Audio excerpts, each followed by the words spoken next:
20 years ago, I almost threw this away.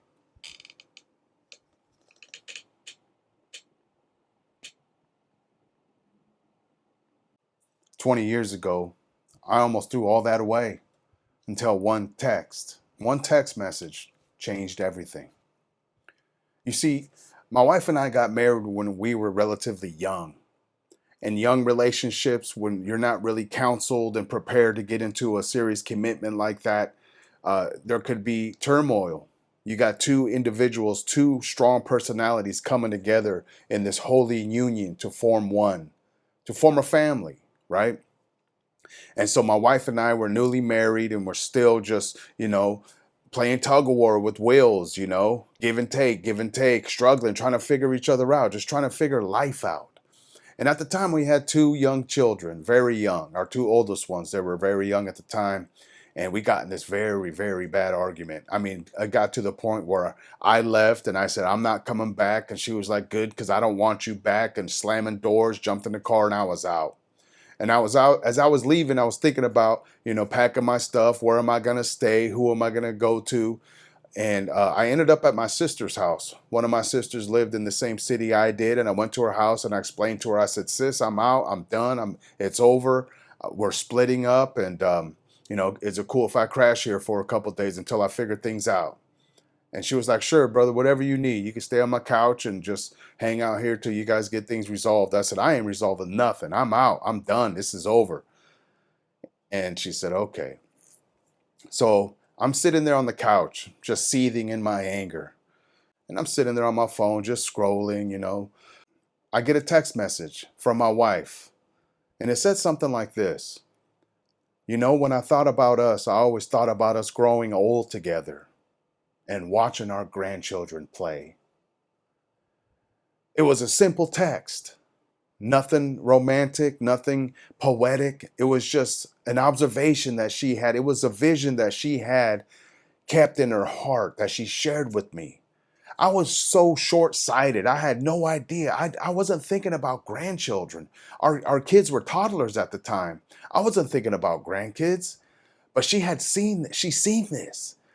And when I read that text, it broke me. Something inside broke. I was so short-sighted.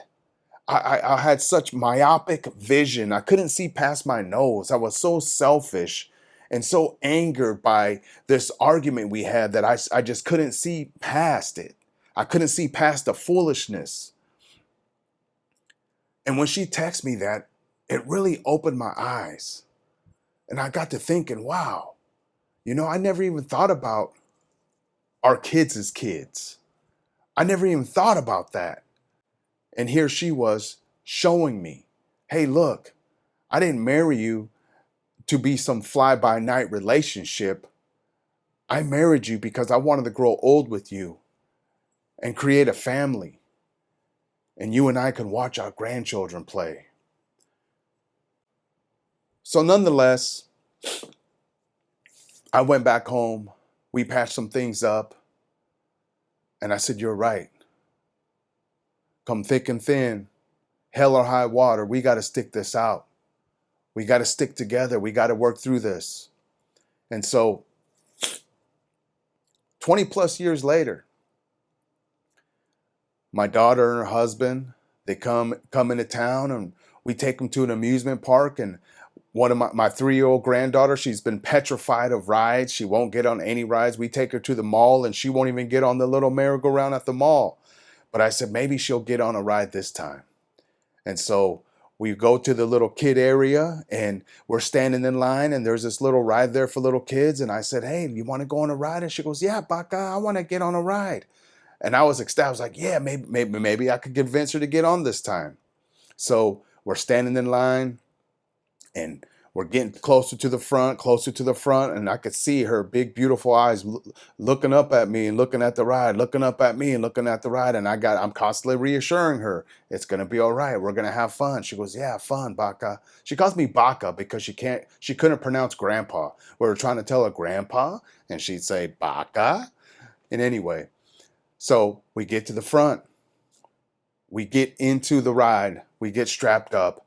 and we start going, and we're turning the little wheel in the middle, and she relaxes, and she starts smiling and having fun, and she's waving at my daughter as we go past her, it was just this magical moment, something that I could never even dream of, but my wife did. In that very moment, I remembered the fight. I remember leaving. I remember getting that text message, and it all just flood of memories came rushing back into my mind as I realized that this very moment, my wife seen it before it ever took place. The moment I was in at that moment, the moment I was in at that particular time, my wife seen it 20 plus years ago. It was a very profound emotional reality that hit me all at once. And as I was going by on that ride and I looked and I see my wife standing there waving at us. This isn't a video about how lucky and blessed I am to have the wife I do, but it's just a reminder to stick it out when you want to walk away. I wrote a few things down and I want to read them to you just to encourage you. If you're in the thick of if you're in the middle of a relationship and you and your partner are going through some things, and you know, it's been give and take, and you're contemplating, did I do the right thing? And you know, I'm not talking about boyfriend and girlfriend. I'm not talking about shacking up. I'm talking about you young married couples that called your family and close friends and God himself to be a witness to this matrimony, to this covenant that you guys enter together. I'm speaking to you. If you have second thoughts about whether you did the right thing, about whether maybe you thinking you moved too fast, or did I not hear God correctly, or is she really wasn't the one, or is he really the one I was supposed to be with? I want you to listen and listen closely.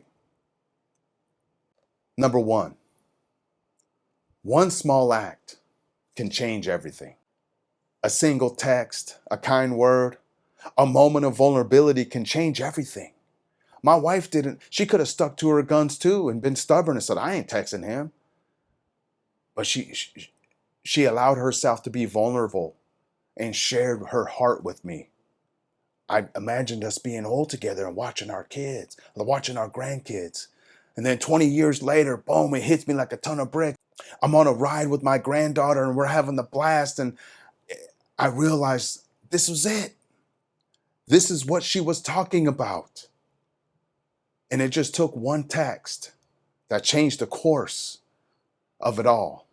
One text, one moment of vulnerability, one message. Number two, think long-term in short-term anger. You know, the things you argue the things you argue about, you guys could laugh about it 20 years from now. Don't make a permanent decision in a temporary situation.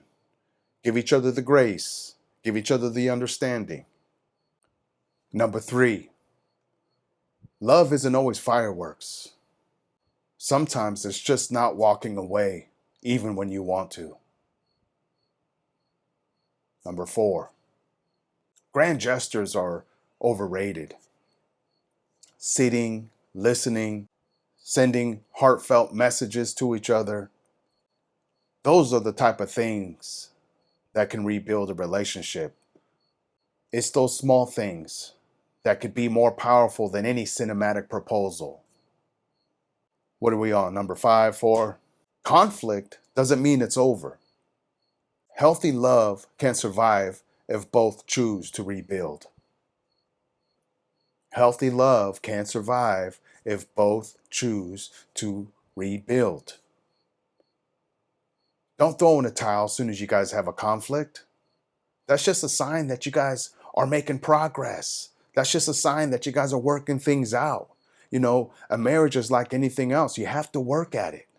You have to work at it. You can't just get married and walk down the aisle and go to your honeymoon and then start living life, and your marriage just automatically gets better. You just hit this autopilot button and all of a sudden your marriage is just blissful.